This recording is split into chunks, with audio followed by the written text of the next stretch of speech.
Welcome to the Indian Newsling Podcast.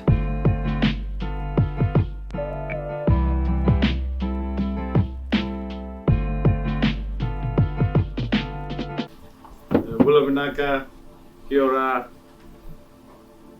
Namaste, Nwai Maori. It's a pleasure and honor to be here this evening. My wife did a PhD from Otago, so she spent a number of years in New Zealand. My two children went to high school and did the undergraduate and postgraduate in New Zealand. So New Zealand in many ways has become part of my family. But more importantly, I have so many friends.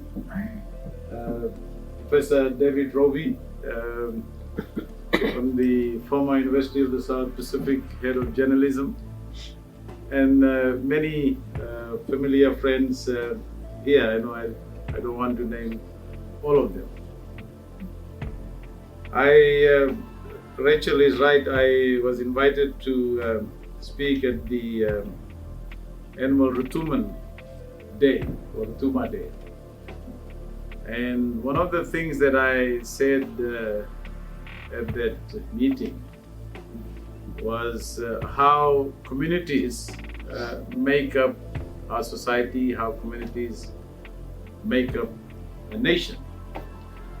And invariably, merging interest of different communities, creating social cohesion, builds up a country. Sometimes we tend to undervalue the importance of diversity, the importance of communities, the importance of language, importance of how different communities do things, as part of the culture, tradition, language, and heritage. And countries which understand that as part of the democratic culture do better economically. And that's the evidence around the world, with some exceptions here and there. I feel very honored to be with all of you. I know that Hanau Community Hub is a center which brings different communities. I know you have the New Zealand Rutuman Community Center, and I understand there will be inauguration of the Fiji Center today. These are initiatives that build communities. My own philosophy over so many years has been deeply rooted in the fact that governments cannot do everything. Governments sometimes don't do things better. Communities outside of government, organizations outside of government, and I believe there is a lot of knowledge and wisdom that resides outside of government bureaucracy, resides outside of the ambit of politicians, and governments which choose not to work with communities and empower them and learn from their wisdom and knowledge fail. So in Fiji, after so many years of, should I say, dictatorship or dictatorial rule, as a new government, our Prime Minister, Mr. Rumbuka, and myself and others, we believe that to change our development path, our development pattern, we need to change the style of governance. And that style, that philosophy is deeply rooted in what we are doing now. We believe in a consultative, dialogue-based approach towards policy making. So the first thing we did as a government was to bring the country together. We had a big national economic summit after 16 years. We brought a diverse group of people. There was a lot of passion, energy, drive to think through our problems as a country. And we produced outcomes that is now feeding into our economic policy. We appointed a fiscal review committee which looked at how governments do things in terms of their tax policy. I know there is a big debate about GST and zero rated. We had that debate during the formulation of our budget, which I presented in July, and that budget has now been passed. The important thing that I want to make is that it has galvanized, those actions have galvanized a sense of confidence, a sense of freedom, and might I say, a little bit of exuberance in the way in which people feel about the country. And we've made good of that by making sure that we repeal. So the first thing we did was to repeal the draconian media decree. And seasoned journalists like Rachna Nath and Rachel, they understand the environment in which they were working in Fiji. And so fundamentally, what we have done is to open the country to freedom. There is no fear anymore. We can see that. The way in which people can talk to the politicians, the way in which the media can ask questions to us, it's very, very different. We put out a budget to do three things. Of course, we inherited a huge debt, partly as a result of COVID, but the problem was worse even before COVID. COVID made it worse. We benefited from the support from New Zealand, from Australia, and other development partners, particularly Australia and New Zealand, in terms of budget support. So essentially, the budget that we just passed a month ago is to stabilize our finances. We have reduced the deficit to about 4.8% from an average of 9% over the last several years. We had to take some revenue measures to bring in permanent income, but we are also making sure that we look after our people. So we have increased social welfare rates, put in more money into health, education. We've written off a huge debt that students had built up over the last 8 or 9 years. And so we're providing scholarships. The economy has rebounded very, very strongly.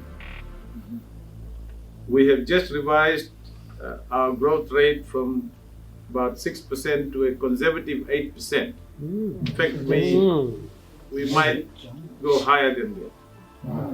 Our tourism recovery is very, very strong. We have already surpassed the pre-COVID level of 2019. We are advocating now.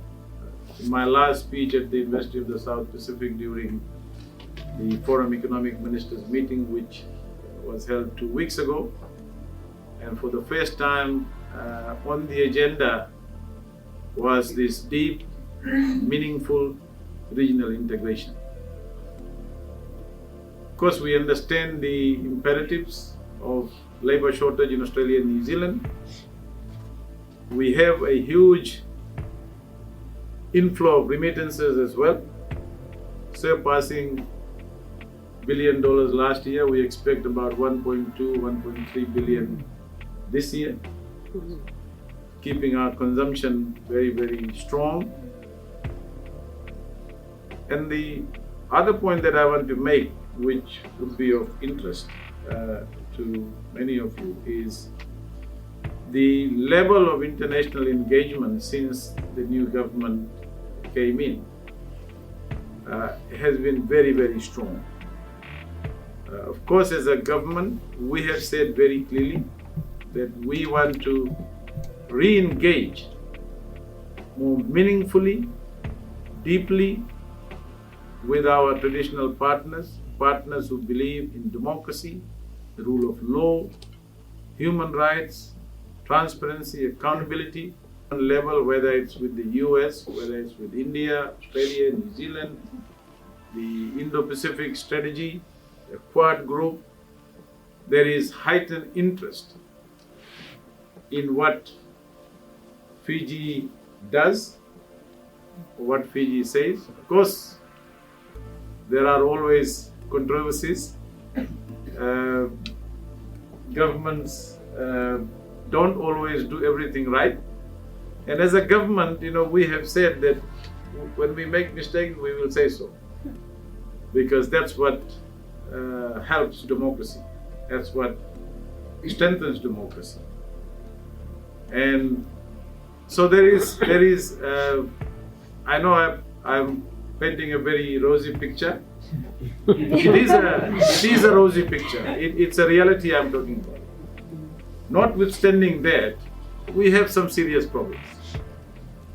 We have to deal with a huge infrastructure deficit. We were landed with a health service delivery status which was probably the worst ever in the history of Fiji. And so we are increasing our efforts to ensure that we improve our health services. As I said, we are concentrating on education, diversifying our economy. We put in more money into agriculture, making sure that our vulnerable communities are helped. But a more bigger and determined agenda is for us to fix some of these big problems. It will not be done tomorrow, but we want to do as much as we can in the 4 years or 3 years, some months left for us in our first term. But let me just say, thank you to all of you.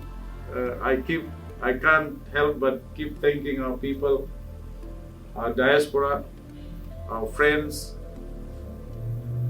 in all the countries, Australia, New Zealand, US, Canada, anywhere that our people are, for chipping in, helping your families and friends and communities. During COVID, I know for now community itself was greatly involved in helping people during COVID. And we saw the effectiveness and the efficiency with which communities outside of government were able to help our people. And I want to just commend all of you, this community here, for creating such infrastructure, because these are models of development that can be advocated anywhere in any country. One last point before Rachel said a few words. When you give explorer to a politician. Combine that with a former professor or academic. It's a bad combination. Very interesting. Very interesting. But let me just say that we are very pleased as a government that we have a very strong engagement with our diaspora. We're going to change the regulations where we'll allow former Fiji citizens and their descendants, even if you don't have a passport. Right now, when you go, you get a 3 months permit. Very soon, when the regulations are changed, you will not need them. We are also thinking of substantially reducing the cost of getting your passport back in Fiji, if you want one, so that we make it more efficient and easier for our people to come back. And finally, I invite all of you to visit Fiji. The country is getting more beautiful, and it is absolutely on a path of phenomenal Rugby World Cup. Growth. Rugby World Cup. We Beat England. nobody believed that Fiji would defeat England.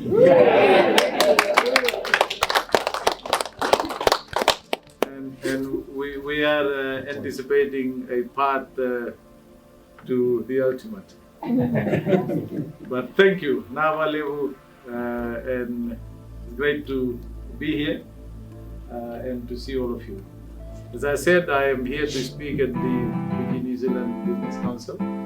I'll be saying some interesting things tomorrow, so I'm sure Rachel and Rachna and others will be interested in that. Thank you. Thank you for listening to the Indian Newsling podcast.